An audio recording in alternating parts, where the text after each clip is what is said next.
Assalamualaikum warahmatullahi wabarakatuh. Sebelum menanggapi video tadi, video di mana tim medis melakukan proses tayamum kepada mayat yang terkena virus corona, apakah memang tayamum yang dilakukan itu sah atau tidak secara hukum fikih? Yang perlu diketahui adalah salah satu kewajiban kita terhadap orang yang sudah mati adalah tajhizul mayyit. Salah satunya adalah memandikan. Nah, kalau seumpamanya sudah memandikan ini dianggap sulit karena mungkin salah satunya tim medis ini ketakutan, menurut ijtihadnya tim medis sendiri ini akan ada bahaya, akan ada resiko yang akan kembali kepada si pemandi tadi, maka ini masuk dalam kategori ta'adzurul muslim, sulit atau tidak mungkin untuk memandikan seorang mayat. Maka ketika sudah sulit, baru nanti tahapan keduanya adalah ditayamumi. Kira-kira ketakutannya tim medis untuk memandikan mayat yang terkena virus corona ini termasuk udzur apa enggak, yang sehingga nanti tahapannya kembali kepada tayamum. Nah, setelah kami cek di dalam kitab Tuhfatul Muhtad bi Syarhil Minhaj, ini ternyata ada keterangan khifa alal ghusil min siroyati sammi ilaihi. Jadi ghusilnya ini ada ketakutan, takut ada racun yang menular, takut ada penyakit yang menular dari si mayat kepada si pemandi.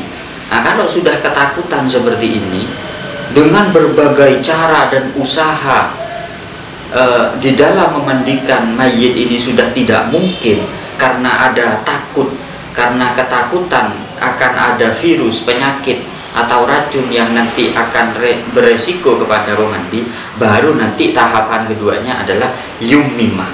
Falau ta'adzarul huslu, salah satunya ta'adzur adalah takutnya orang yang memandikan, takut tertular penyakit, maka yummimah, maka harus ditayamumi.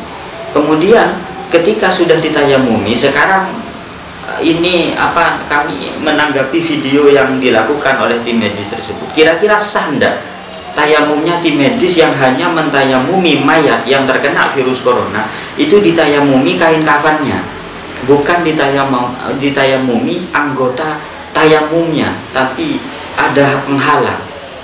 Pada dasarnya memang salah satu syaratnya tayamum itu alla yakuna al-ha'il bainat turab wal a'dha al-mamsuh.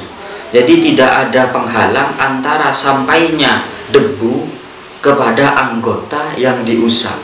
Nah, ketika ada penghalang, maka ini secara hukum asal tidak sah. Kecuali memang di anggota tayamumnya seorang mayat ini memang sudah banyak perbannya atau yang masih hidup. Ini anggota tayamumnya semuanya ada perbannya. Maka kalau tidak seperti ini ada dua pendapat.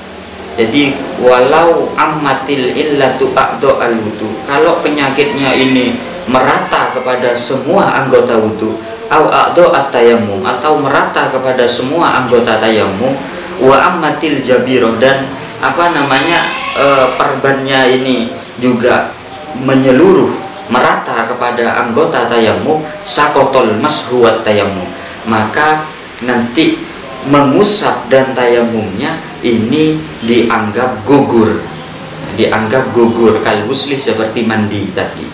Nah, jadi menurut pendapat yang pertama ini aslinya tidak usah ditayamumi, tidak usah ditayamumi. Jadi dimandikan ya gak usah, ditayamumi ya kalau kesulitan ini juga tidak usah, karena percuma tayamum ketika debu tidak sampai kepada anggota tayamum, maka langsung disolati saja. Nah, tapi menurut pendapat ba'duhum yajibu al-wudu, wa ba'duhum yajibul wudu wa ba'duhum yajibut tayammum fawqal jabir. Nah, ini menurut ba'duhum tetap ditayamumi di atas perban. Jadi kasus yang ada yang dilakukan oleh tim medis itu bisa dibenarkan kalau mengikuti pendapat sebagian ulama yang mengatakan tetap wajib ditayamumi di atas kain kafannya.